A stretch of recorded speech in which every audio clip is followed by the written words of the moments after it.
What's up everybody, Necrophage here, your Platinum Standard, and today I'm talking about Mass Effect Andromeda and my theory on how we can bridge the original trilogy to the new game. And I've played a couple hundred hours of the original trilogy, so to say I'm excited for Andromeda is an understatement to say the least. Now, if you're interested in playing Andromeda, but you haven't played the original three, fret not, because Bioware has stated that you don't need to have played the original trilogy in order to enjoy this new installment. Now that little statement piqued my interest a little bit because in my head, how can you enjoy what's going on in Andromeda without knowing what happened in the original trilogy?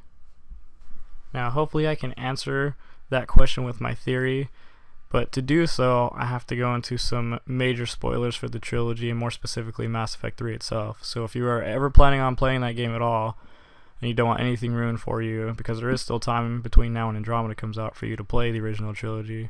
If you don't want anything spoiled, come back to this video at a later date, and you guys will understand my theory after that.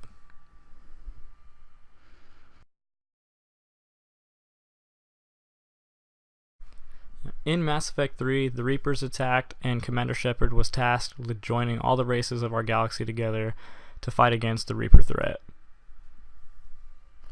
And while Commander Shepard united the galaxy's forces together, plans for a superweapon named the Crucible were discovered and immediately went into production. The Crucible was believed to be what could put an end to the Reaper invasion.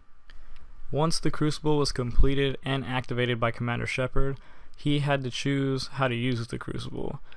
He could use it to take control over the Reapers, combine the Reapers' DNA to all organics, or destroy the Reapers and sentient beings completely.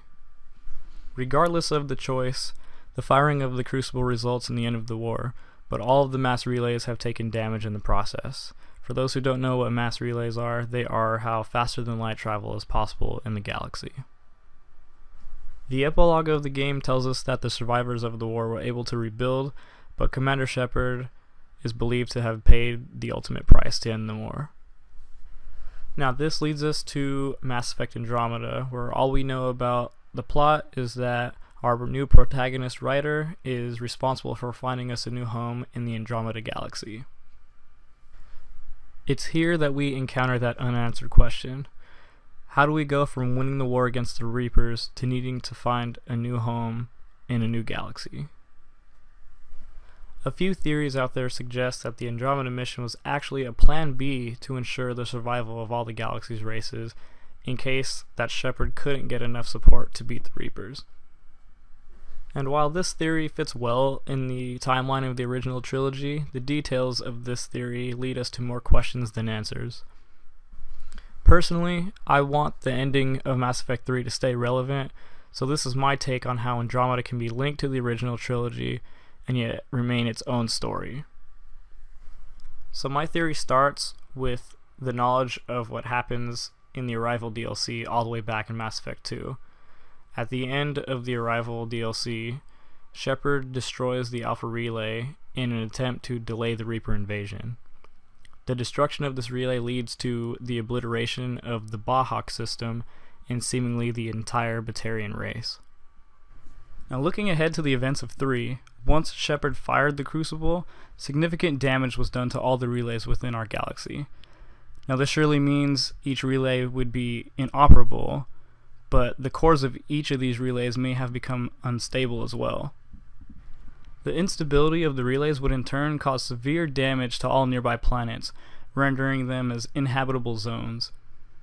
Some stars near these relays would also be affected, and could be forced into an accelerated aging similar to the Sun in the Dolan system. What can you tell me about your research here? Haystrom's sun is destabilizing. Back when this was a Quarian colony, it was a normal star. It shouldn't change that quickly. Any idea what's destabilizing the sun? If I had to guess, I'd say that it was dark energy affecting the interior of the star. The effect is similar to when stars blow off mass to enter a red giant phase, but Haystrom's sun is far too young for this to be natural. Whatever the reason, I'm glad I could help. Once you deliver that data, I could use you on the... This would be the aftermath for all the systems in our galaxy. These unsuitable living conditions would ultimately lead to the surviving races into a collective yearning for a new home. However, with no ships able to make the journey to Andromeda, the races would adopt Reaper technology into their own and discover how to safely traverse the vast emptiness of space. Realizing that the Andromeda galaxy is the best option for recolonization, plans to make the journey begin, and this is why the Milky Way galaxy is left behind.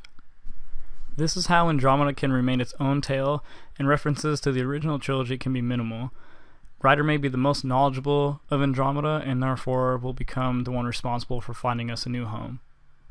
This plays into Ryder's combat inexperience as well. Ryder wouldn't be a soldier like Shepard was. Ryder's role would be more akin to that of a scientist who's put into positions where he or she needs to fight. We are the aliens of this new galaxy at the end of the day, and being met with hostility by those already established is just part of the gig. Anyways, those are my thoughts on how to connect the games together. What do you guys think? Is this a feasible theory? Let me know in the comments below, and I'll be sure to cover any more confirmed details as they arise in the future. Thanks for watching, and I'll see you guys next time.